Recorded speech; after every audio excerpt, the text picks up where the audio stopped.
అభినయ నేత్రి నట గాయత్రి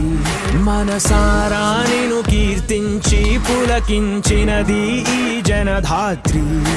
నిండుగా ఉందిలే దుర్గ దీవెనం ఉందిలే జన్మకో దైవ కారణం నువ్వుగా వెలిగే ప్రతిభాగుణం ఆ నటరాజుకు స్త్రీ రూపం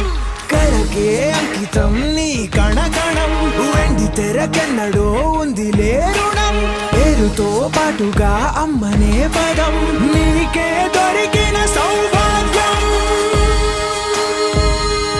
మహానటి